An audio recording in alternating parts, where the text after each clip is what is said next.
ସେଇ କାକୁଡିଆ ଦୋକାନ ନା ବାବା 5 ମିନିଟରେ ପଳେଇ ଆସିଲେ କେହି ଲୋକ ନଥିଲେ ସାଙ୍ଗେ ସାଙ୍ଗେ ପଳେଇଲେ। କ'ଣ କହୁଛ ଆପଣ ମାନେ କୁହନ୍ତୁ କିଛି କହିବାକୁ ଚାହୁଁଛ? 35 ନା 40 ଖାଇବା ହେଇଛି ଭାଇ ଫଟୋଟା ପଠଉଛି ଗ୍ରୁପରେ ଦେଖିଦିଅ।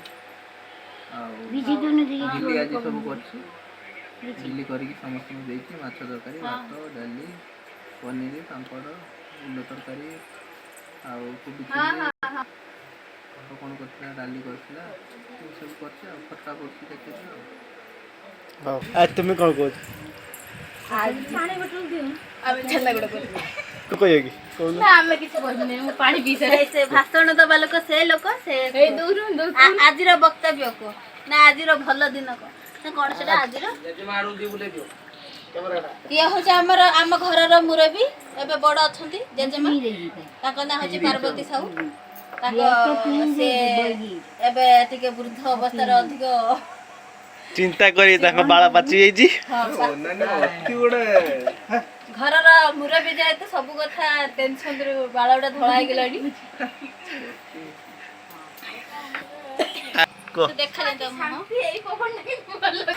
ସେ ଟିକେ ଲାଜ କରୁଛି ଏବେ କାହା ବିଷୟରେ ତା ବିଷୟରେ କିଛି କହିବା ପାଇଁ ଆଉ ଟିକେ ବଡ଼ ହେଇଗଲେ ନିଶ୍ଚିତ କହିବ ଆପଣ ମାନେ ଶୁଣିବେ।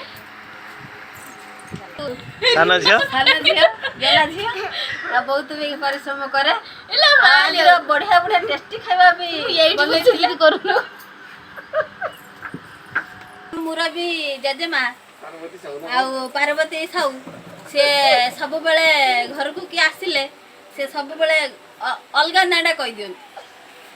ରସିକି ଶଶି ଶଶିକି ରସି ଯେମାକି ସୁମା ସୁମାକୁ ଯେମା ଚଗଲା ଚଗଲାଟା ଚଗଲା ଚଗଲା ତାପସ ବିକାଶ ଜୟ ମାନଙ୍କୁ ଜୟ ମାନଙ୍କୁ ନାତୁଣୀ ଜୟ ଏମିତି ଟିକେ ମିଷ୍ଟେକ୍ ହେଇଯାଏ ଆଉ ନହେଲେ ସବୁ ଭଲ। ଏଟା ଟିକେ ସୁନ୍ଦରୀ ବେଶୀ ଥିଲା ଏବେ ଟିକେ କମ ହେଇଗଲାଣି ଗାଲଟା ପଶିଗଲାଣି ସବୁଦିନ ଚିନ୍ତା କରୁଛି କୃଷ୍ଣ ସାହୁ କଥା। ବହୁତ ସୁନ୍ଦର ଥିଲେ ପାର୍ବତୀ ତଥାପି ଆମେ ଗେଲି କ'ଣ କହିବା? ଆଜି ଆମ ଘରକୁ ଗେଷ୍ଟ ମାନେ ଆସିଛନ୍ତି ମୋ ମଉସା ମଉସୀ ଆସିଛନ୍ତି କହିଦେ ଗରମ ଲାଗୁଛି ଜୋରଲୋ। ଆଉ ଏ ଆମର ନୂଆ ବ୍ୟକ୍ତି କ'ଣ କୁହନ୍ତୁ? ନମସ୍କାର ସମସ୍ତଙ୍କୁ ମୋର ବଡ଼ ମାନଙ୍କୁ ସାନ ମାନଙ୍କୁ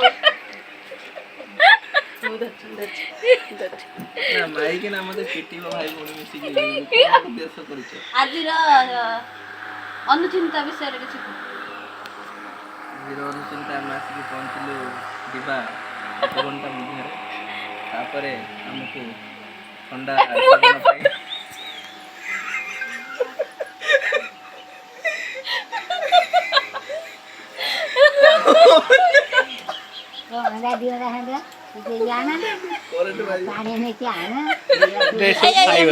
ପାଣି ଅଣ୍ଡା ଦ୍ରେସି ଦେଇକି ପାଣି ଗ୍ଲାସ ଘର୍ଷଣ କରିବୁ ତୁ ଅଣ୍ଡା ସିଝେଇ ଚାଖଣା କରିବୁ ନା କ'ଣ? ଆଉ ତାପରେ ଆଉ ଯିବା 1 ଘଣ୍ଟା ମଧ୍ୟରେ ଆମେ ପହଞ୍ଚିଲା ପରେ ଆମର ସଂସ୍କାର ହେଲା ତାପରେ ଆମର ସବୁଠାରୁ ଥଣ୍ଡା ମଧ୍ୟରେ ସ୍ୱାଗତ ହେଲା ମାଜା ଆମେ ପିଇଲୁ ମାଜା ପରେ ପାଣି ପୁଣି କଫି ଦିଆହେଲା କି ଷ୍ଟାଇଲ ଆମେ ଜାଣିପାରିଲୁ ନାହିଁ ମଧ୍ୟରେ ହେଉଛି କଫି ପରେ ଥଣ୍ଡା ପୁଣି ପାଣି ସେବନ ହେଲା ତାପରେ କିଛି ସମୟ ବସିବା ପରେ ଗାମୁଛା ପିନ୍ଧି ଆଉ ଗୋଡ଼